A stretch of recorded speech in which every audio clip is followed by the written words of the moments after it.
भैया राम पर कोई शंका करे ना तो उससे बहस मत करना, उससे व्हाट्सएप पे लड़ना मत, उससे फेसबुक पे लड़ना मत। बहुत लोग शंका करते। बिहार में एक मंत्री थे, उनका नाम ही भगवान शंकर पर और राम पर शंका कर रहे थे। नाम चंद्रशेखर और शंका राम पे।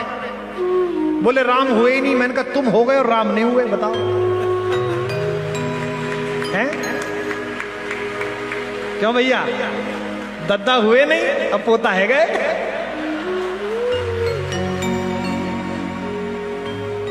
बोले राम हुए ही नहीं। मैंने कहा वाह बेटा।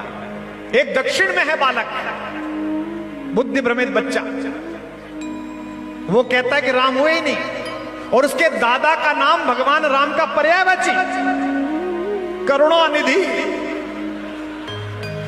बोले राम नहीं हुए। मैंने कहा तुम्हारे दादा हो गए और राम नहीं हुए। वाह भैया वाह। इसलिए राम पर कोई शंका करे तो समझ लेना कि इससे लड़ो मत, इसको उत्तर मत दो, राम स्वयं उत्तर देंगे। और पहली बात नहीं है, मैं जानता हूं अब चैनल वालों के मतलब की बात आ रही है। पहली बार ऐसा नहीं हुआ कि राम पे शंका हुई है, ये वर्षों से चल रही है। राजाओं के राजा, देवताओं का राजा इंद्र एक दिन सुबह सुबह पूजा कर रहा था। गढ़ा वालों, बागेश्वर धाम वालों, उसका एक लड़का था अभद्र और अशालीन, जयंत। इसे राजनीतिक रूप से मत लेना, राजाओं के लड़के अक्सर बदतमीज होते हैं।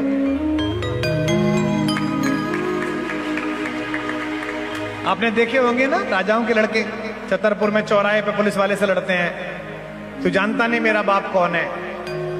पुलिस वाला कहता भाई तुझे शंका होगी, मुझे क्या शंका है, मैं क्या जानू कौन।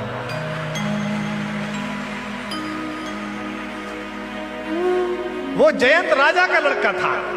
वो साधना से नहीं आया था, उसने पुरुषार्थ से स्वयं को नहीं गढ़ा था, उसने तपस्या से स्वयं को नहीं गढ़ा था। धर्म जगत के शोधार्थियों के लिए शोध का विषय है कि बागेश्वर पीठ पिछले 5 वर्ष से इतना प्रासंगिक कैसे हो गया। एक दिन में नहीं हुआ है।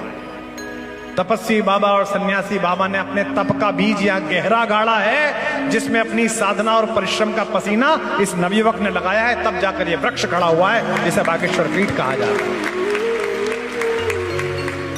हाँ, यह तय है कि आने वाले वर्षों में जब नाम लिखा जाएगा इस पीठ के महात्म्य का, तो इसके पुनर्जीवन, इसकी प्रतिष्ठा की पुनर्प्राप्ति का सेहरा इनके सिर बांधा जाएगा, निश्चित रूप से बांधा जाएगा। उसने अपने पिताजी से पूछा, इंद्र के लड़के जयंत ने, कि पापा जी आप क्या कर रहे थे? तो पापा जी बोले कि बेटा मैं भगवान की पूजा कर रहा था। तो जयंत बोला भगवान? शंकर जी, ताऊ जी? नहीं। ब्रह्मा जी, बाबा जी? नहीं। विष्णु जी, चाचा जी? नहीं। बोले कौन? बोले राघवेंद्र, राम। उसने कहा ये कौन आ गया? तो बोले ये सब देवताओं से बड़े देवता हैं, सब इन्हीं के चरणों में समाते हैं। इंद्र के लड़के ने पूछा कि कहां है, उनका महल कहां है? बोले महल में नहीं है, बुंदेलखंड गए। उसने कहा दिखाओ। इंद्र बादलों का देवता है, उसी की कृपा से हम एक दूसरे को संबोधन कर पा रहे हैं। ज्यादा जिद करी तो इंद्र ने बादल हटाए हाथ से और नीचे दिखाया कि वे रहे राम। मेरे सरकार उस समय आपके बुंदेलखंड के चित्रकूट में दोपहर के समय जंगल से लाई हुई लाल, सफेद, हरी मिट्टी को प्यालियों में घोलकर जगत जननी माता सीता के चरणों में महावर लगा रहे थे। यह काम केवल प्रेमी कर सकता है, यह काम केवल पागल और प्रेमी परमात्मा ही कर सकता है, जो राम कर रहे थे।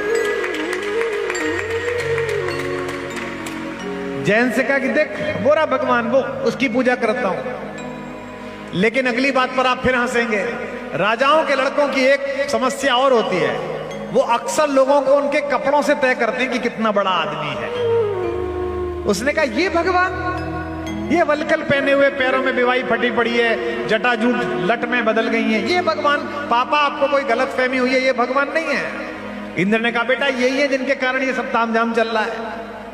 उसने कहा नहीं, आपको गलतफहमी है, मैं अभी आपके भगवान को बता के आता हूं, इसमें तो ताकत ही नहीं दिख रही। जयंत कोए का वेश बना कर पृथ्वी पर आया और उसने बेपरवाह प्रेम वशीभूत बैठी हुई माता जानकी के बाएं पैर की सबसे छोटी उंगली में तेजी से चोंच मारी। आप लोग सभ्य लोग हैं, आस्तिक लोग हैं, सनातनी लोग हैं, कितने भी सभ्य हों, लेकिन अगर मेला परिसर में, छतरपुर के मेला जल विहार में अगर कोई अभद्र व्यक्ति, कोई अशालीन युवक आपकी पत्नी, पुत्री, भाभी, बेटी, माता किसी को जबरदस्ती कंधा मार दे तो आप भी पलटकर उसका गिरेबान पकड़ लेते हैं कि तमीज नहीं है क्या? वे तो स्वयं भगवान थे, तीर कमान अंदर रखे हुए थे, जो कि प्रेम के क्षण में हथियार नहीं ले जाने चाहिए। भगवान के पास वो सरकंडा था जिससे वो अल्पना बना रहे थे माता के पैर में। भगवान ने उसी को साधा और जयंत की तरफ फेंका। अब जयंत भागा और सरकंडा भागा। जयंत टेढ़ा मेढ़ा भागे, सरकंडा टेढ़ा मेढ़ा भागे। ये कहानी 200 वर्ष पूर्व जब सन्यासी बाबा ने यहां सुनाई, जब हमारे परम प्रिय भ्राता के पूज्य दादा गुरु जी ने यह कहानी 100 वर्ष पहले सुनाई, तो यहां राज करने वाला गोरा उनकी कहानी पर हंसा, बोला ये पंडित मूर्ख बनाता है, क्योंकि जो वेट है मां से वो तो सीधी रेखा में जाता है, टेढ़ी मेढ़ी रेखा में कैसे सरकंडा गया। लेकिन जब सेंसर इजाद हुआ और चलती हुई मिसाइल के पीछे, चलते हुए हवाई जहाज के पीछे टेढ़ी मेढ़ी मिसाइल ने जाके हवाई जहाज को मारा, तो 200 वर्ष पहले कहने वाला मेरा पंडित जीत गया और पश्चिम का गोरा हार गया। तर्कशास्त्र। मैं विज्ञान के लोगों से कहना चाहता हूं कि अगर हमारे धर्मशास्त्र की कोई व्याख्या आपकी वैज्ञानिक परख नली में सत्य सिद्ध नहीं हो रही, तो इसका मतलब यह नहीं है कि यह हुई नहीं थी। इसका मतलब यह है कि अभी आपकी शोध की साधना वहां तक नहीं पहुंची जहां तक मेरे ऋषियों की साधना पहुंच गई।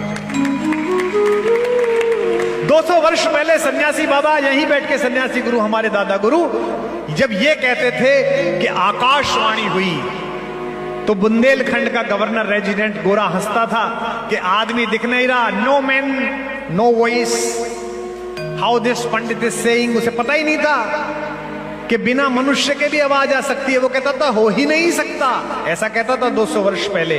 लेकिन 200 वर्ष बीते, 50 साल पहले बुंदेलखंड में मर्फी के रेडियो की गुंडी घुमाड़ते हुए जब रात को 9 बजे दिल्ली से आवाज आई, यह आकाशवाणी है, अब आप देवकी नंदन पांडे से समाचार सुनिए, तो दादा गुरु जीत गए और गोरा हार गया। यह चमत्कार था। आज से 200 वर्ष पहले जब सन्यासी बाबा और दादा गुरु यहां प्रवचन करते थे और कहते थे कि भगवान ने रावण की नाभि में तीर मारा, रावण गिरा और सामने पटल पर देवता प्रकट हुए, स्वयं दशरथ आए नीचे उतरकर, है ना, पितई चितई दी नहीं दृढ़ धर्मा। भगवान ने अपने पिता को दृढ़ता से देखा कि मर गए हो, पड़ जाओ, हमारे को मोहाविष्ट मत हो, हमारे प्रति मोह पैदा मत करो। तो गोरा हंसता था कि बिना प्रेजेंस के आदमी कैसे दिखता है।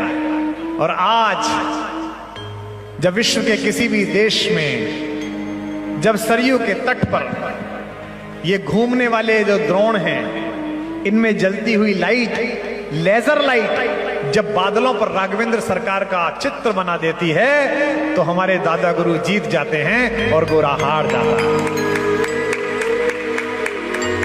जयंत टेढ़ा मेढ़ा चला तो पीछे पीछे तीर चला। मजे लो इसके, आनंद लो इस कहानी के। अच्छा, एक बात राजाओं के बेटों की और होती है, इस पर भी आप हंसेंगे। जब वो किसी फजीते में फंस जाते हैं तो सबसे पहले बाप के पास पहुंचते हैं। ये भी पापा के पास पहुंचा। पिताजी को पहले ही पता चल गई थी कि भगवान राम की अर्धांगिनी जगत जननी भारतेश्वरी माता सीता का अपमान करके आया। उसने दरवाजे बंद करा लिए मकान के। बाहर से जयंत बोला कि पापा पापा। इंद्र बोले किसके पापा? हम नहीं जानते कि तुम कौन हो। उसने कहा हम आपके बेटे हैं, हमें बचाओ। बोले बेटा हम तुम्हें नहीं बचा सकते, तुम्हें बचाने के चक्कर में हम लुट जाएंगे, हमारा राज्यपाट चला जाएगा। तो उसने पूछा कि हमें कौन बचाएगा? इंद्र ने कहा वही जिसकी पत्नी के चरणों में तुम चोंच मार के भागे। राजाओं के बेटों की एक दिक्कत और होती है कि जब समस्या में आ जाते हैं तो चाचा ताऊओं के पास भागते हैं। ब्रह्मा जी के पास पहुंचा, बाहर गणों ने रोक लिया। बोले कहां जा रहा है? वो तो ध्यान में बैठे। बोले किसके? बोले उसी के जिसकी पत्नी के पैरों में तू चोंच मार के भागा है। विष्णु जी के पास गया, लोगों ने कहा विष्णु जी है नहीं, डेपुटेशन पे गए हुए हैं। बोले कहां? बोले भारत। बोले क्या बन के? बोले वही जिसकी पत्नी के पैर में तू चोंच मार के भागा है। आनंद और बढ़ेगा जब ये हर तरफ से गिर जाते हैं राजाओं के लड़के, तो बाद में मीडिया मैनेजमेंट करते हैं, खबर दब जाए खबर ना चले।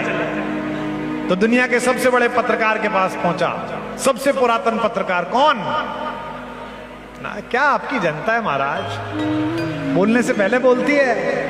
नारद जी के पास तीनों लोगों की लाइव रिपोर्टिंग, नारायण नारायण। बोले प्रभु बचाइए, बोले हो आया, बोले हाँ, बोले कोई नहीं बचा सकता, बोले कोई तो बचाता होगा, बोले हाँ एक व्यक्ति है जो बचा सकता है, बोले कौन, बोले वही जिसकी पत्नी को चौंच मार के। भाई संध्या के समय पहुंचा भगवान राघवेंद्र सरकार, संध्या स्तवन के लिए मंदाकिनी से लाए हुए जल से अपना हाथ पैर धो रहे थे कि एक पेड़ के चारों तरफ एक पक्षी गोल गोल घूम के कहने लगा कि भगवान आपकी जय हो, हे पुरुषोत्तम आपकी जय हो। भगवान ने बिना देखे कहा चिरंजीवी वत्स, जीते रहो। तो उसने कहा जीते रहो तो ये तीर को हटाओ। भगवान ने मुड़ के देखा, बोले तू वही है जो सुबह आया था? बोले हाँ महाराज वही हूँ। बोले भाई ये तो राम माने तो मार के छोड़ेगा। उसने कहा अभी तो आपने कहा था चिरंजीवी वत्स, तो आपका वरदान सत्य है कि आपका शाप सत्य है। मैं जिसके विग्रह का आशीर्वाद लेकर यहां बैठा हूं और आप बैठे हुए हैं, उन कृपा निधान ने कहा कि दुनिया इधर से उधर हो जाए, जब शाप और वरदान में चुनने का समय आएगा तो राम का वरदान सत्य होगा, राम का शाप सत्य नहीं। और भगवान ने उसे मोक्ष दिया, कहा कि एक आंख तो तेरी जरूर फूटेगी इस तीर से। जब भी कोई रामद्रोही दिखे, जब भी कोई राम पर शंका करता हुआ मिले, तो समझ लेना इसकी आज फूटे या कल फूटे, जयंत की तरह एक आंख इसकी जरूर फूटेगी।